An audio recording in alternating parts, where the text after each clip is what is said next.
United States. The Chief of Naval Operations, Admiral King, had a lot of things to say about Pearl Harbor. Here's one of them. It seems to me that the Roberts Commission did not get into the real meat of the matter, but merely selected a scapegoat to satisfy the popular demand for fixing the responsibility for the Pearl Harbor debacle. Admiral Kimmel was not asked the important questions, nor was he given the proper chance to speak for himself. In fact, he and General Short were sold down the river as a political expedient. This graphic represents the 10 investigations of the Pearl Harbor attack, the 10 tribunals of the Pearl Harbor attack, if you will. And it also represents the real story within the Pearl Harbor story.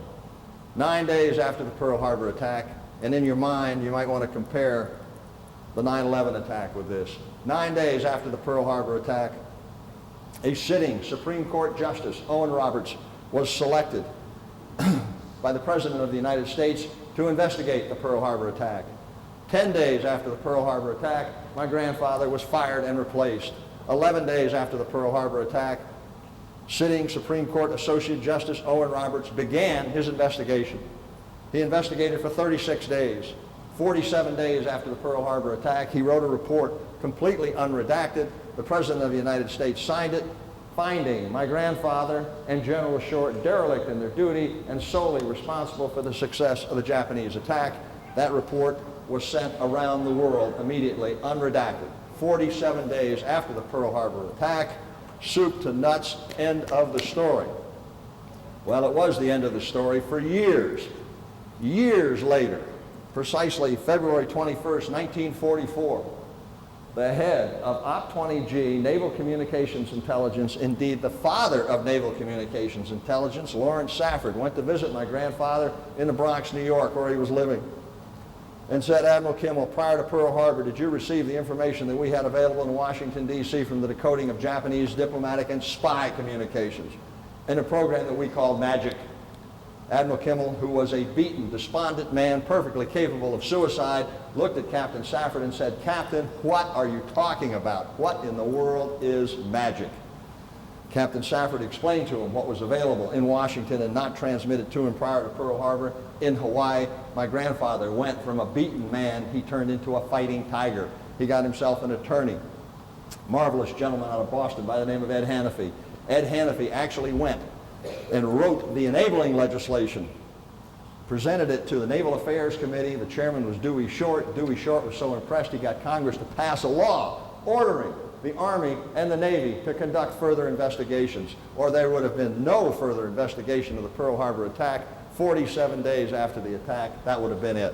Admiral Kimmel is directly responsible for initiating all 8 of the subsequent investigations after the Roberts Commission. That's the real story within the Pearl Harbor story, one man's determination to get the facts to the American public about the Pearl Harbor matter. Okay, of the 10 tribunals you see here, how many of them accorded Admiral Kimmel the opportunity to defend himself? And by defend himself, I mean the opportunity to call and to cross-examine witnesses. Anybody? Exactly right. 1, the Naval Court of Inquiry. The Naval Court of Inquiry was the only tribunal that accorded Admiral Kimmel the opportunity to defend himself, the right to call and to cross-examine witnesses. And indeed, the only reason I am here is because of the Naval Court of Inquiry. What did the Naval Court of Inquiry find? The Naval Court of Inquiry found, number 1, that there was not a scintilla of evidence to support a charge of dereliction of duty against Admiral Kimmel. Number 2, they found Admiral Kimmel committed no errors of judgment based upon information that he had available to him. Number 3, they approved of all of Admiral Kimmel's force dispositions, again on the basis of information that was presented to him. The President of the Court, Admiral Murfin, opined that they thought Admiral Kimmel had done everything possible under the circumstances, and they made one final finding, and that was to severely criticize Admiral Kimmel's only uniformed boss in the Navy, the Chief of Naval Operations, Admiral Stark, for not keeping Admiral Kimmel adequately and appropriately informed of what was going on. Same question for General Short. How many of these tribunals accorded General Short the opportunity to defend himself? And again, by defend himself, I mean the opportunity to call and cross-examine witnesses. Anybody?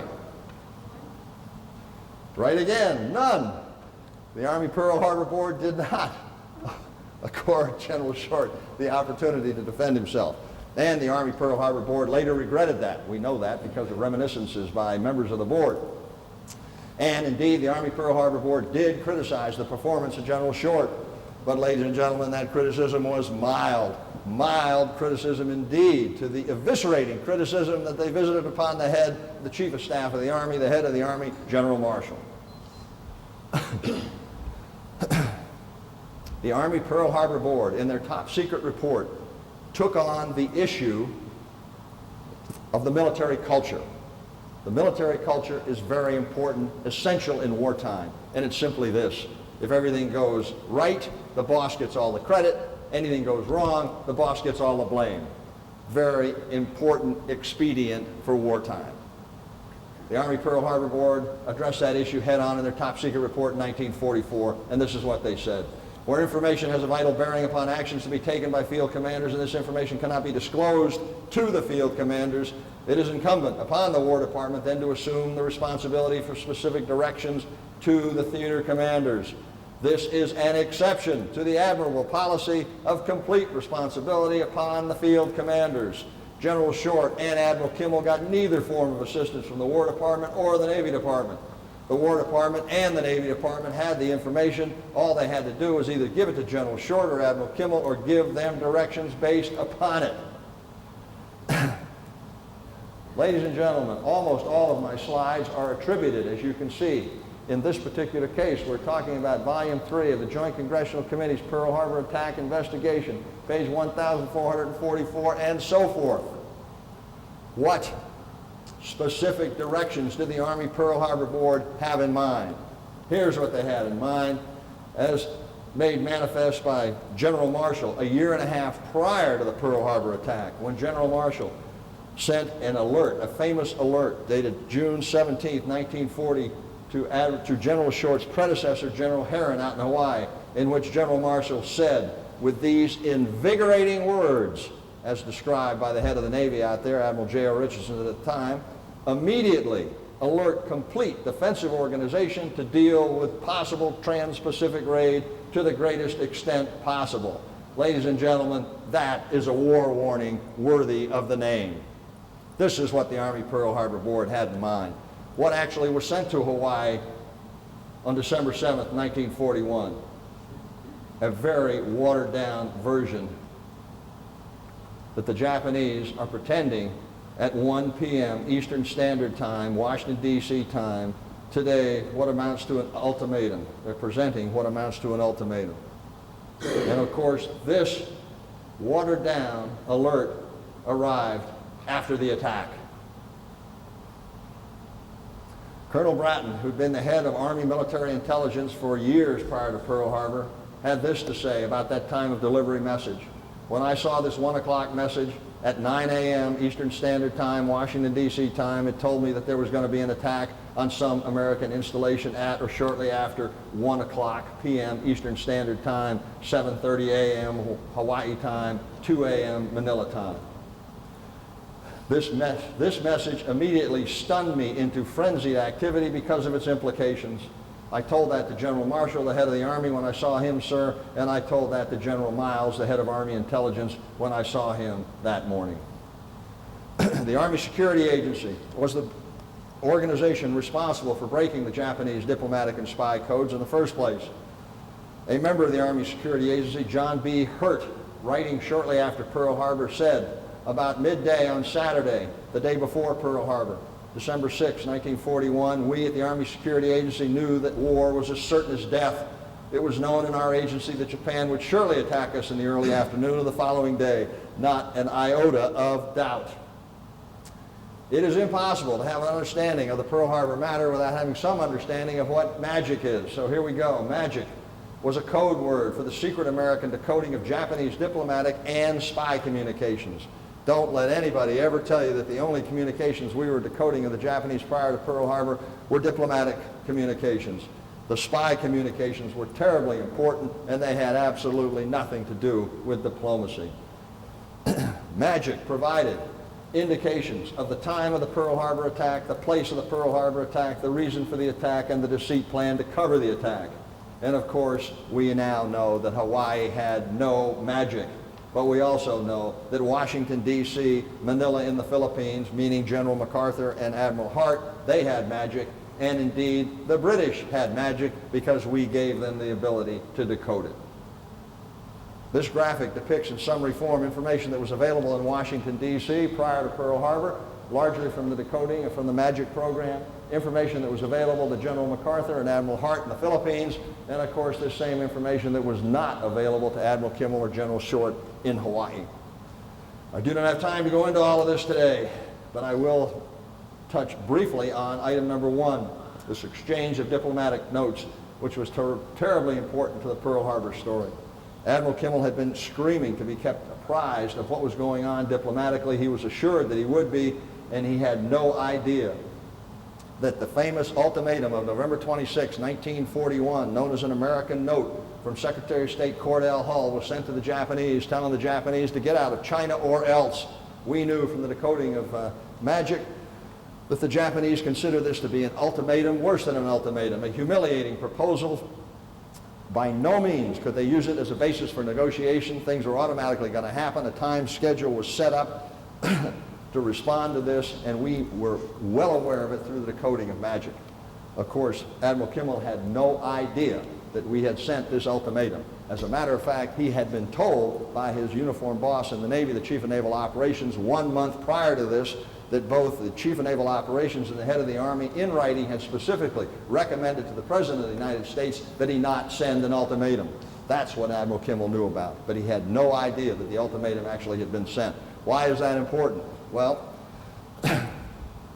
the ambassador to Japan, Joseph Grew, testified before the Army Pearl Harbor Board. After that, the Army Pearl Harbor Board styled that ultimatum thusly, saying, the ultimatum, it was the document that touched the button that started the war. Admiral Kimmel had no idea that this ultimatum had been sent. I ask you this to set up my next slide. What was the single greatest structural cause for 9/11? Anybody? What was the single greatest structural cause for 9/11? All the battleships were in. Well, I'm talking about 9/11, sir. I'm going to get to that one next, though. Okay, we don't even have to speculate about this, because if you watch the Kane Commission hearings, our own Attorney General of the United States, John Ashcroft, told us what the single greatest structural cause for 9/11 was. Under oath, before a national television audience, he told the Kane Commission, the single greatest structural cause for 9/11, Chairman Kane, was the wall that segregated criminal investigators, segregated criminal FBI investigators and FBI intelligence agents. Full disclosure, Chairman Kane, compels me to inform you that the author of the Wall Memorandum is a member of your very own commission, Jamie Gorelick. And incidentally, Jamie Gorelick was my direct boss at one time when I was in the FBI. And I can tell you this wall problem was indeed a big problem. But I tell you all that to ask you this. Seems like a fair question. What was the single greatest structural cause for Pearl Harbor? Anybody want to take a crack at that? Might be a little tougher. The prime error lay in keeping from the Hawaiian commanders the contents of the consular messages. What's another term for consular messages? Anybody? Spy messages. These are the spy messages. They have nothing to do with diplomacy. These are the spies. The fact that Washington did not evaluate this information as its real worth is inexcusable. No attempt to explain away or minimize these messages stands up before their content. What are the authors talking about? The authors are talking about these 147 ships and harbor messages. 68 of them applied to Pearl Harbor, 55 applied to Manila, 18 applied to the Panama Canal, and 6 applied to Seattle, Washington. One of these messages, left undecoded prior to Pearl Harbor, said there's still plenty of opportunity to take advantage of a surprise attack on Pearl Harbor. If Admiral Kimmel had had any idea that this source of information was available to him, he would have moved heaven and earth to make sure these messages were decoded, translated, and disseminated in a timely fashion. The head of Navy Communications Intelligence, Captain Safford, specifically addressed this code, this J-19 and PAK-2 spy codes, as no more sophisticated than the codes that Caesar took into Gaul. Admiral Harry Yarnell was particularly well qualified to summarize the whole Pearl Harbor matter. Admiral Yarnell had led a mock aircraft carrier attack on Pearl Harbor successfully in 1932. He was also the former Commander-in-Chief of the Asiatic Fleet. Admiral Yarnell summed it up this way: the most disgraceful feature of the whole affair was the evident determination on the part of Washington to fasten the blame on the Hawaiian commanders. The incomplete and one-sided Roberts report, the circumstances of the retirements of Kimmel and Short, the attempts of the War and Navy departments to deny access to the intercepted messages by the Naval Court of Inquiry and the Army Board of Investigation, the appointment of secret one-man boards to continue investigations, and finally the inability of the Joint Congressional Committee to secure access to pertinent files constitutes a blot on our national history. The investigation predicated by this statement: Admiral Kimmel took over command of the Pacific Fleet on February 1st, 1941. The reason he took over the command of the fleet is because his predecessor, Admiral J.O. Richardson, was so strident in his views that the fleet should not remain in Pearl Harbor, should be sent back to the West Coast where all war planning had taken place before. He made those views known to the President of the United States. The President was so upset by that he fired Admiral Richardson and replaced him with my grandfather, General Short, Admiral Kimmel. Admiral Kimmel takes over February 1st, 1941. 17 days later, he writes a letter to his only uniformed boss in the Navy, the Chief of Naval Operations, Admiral Stark, in which my grandfather says, "I have recently been told by an officer fresh from Washington, Admiral Brown, that the Office of Naval Intelligence considers it the function of operations to furnish the Commander-in-Chief with information of a secret nature. I have also heard that operations considers the responsibility for furnishing the same type of information to be that of the Office of Naval Intelligence. Admiral Stark, I do not know that we have missed anything out here in the Pacific, but if there is any doubt as to whose responsibility it is to keep me, the Commander-in-Chief of the Pacific, fully informed with pertinent reports on subjects that should be of interest to the fleet, will you kindly fix that responsibility so there will be no misunderstanding?" A week later, Admiral Stark sent a dispatch of communications back to Admiral Kimmel, and he said, "Fear not, Admiral Kimmel. The head of the Office of Naval Intelligence at that time, Captain Kirk, is fully cognizant of his responsibility to keep you appropriately and adequately informed." A couple of months later, not satisfied with that, Admiral Kimmel wrote yet another letter to his only uniformed boss in the Navy, Chief of Naval Operations, Admiral Stark, in which Admiral Kimmel said, "The Commander-in-Chief of the Pacific is in a very difficult position. He is far removed from the seat of government. He is not informed as to the policy reflected in current events. Accordingly, it is suggested that it be made a cardinal principle that the Commander-in-Chief Pacific Fleet be immediately informed of all important developments as they occur and by the quickest secure means available." Admiral Kimmel in June of 1941 got on a plane and flew from Hawaii back to Washington, D.C., hand-carried that letter to a sit-down with the Chief of Naval Operations, Admiral Stark, and gave Admiral Stark that letter, and once again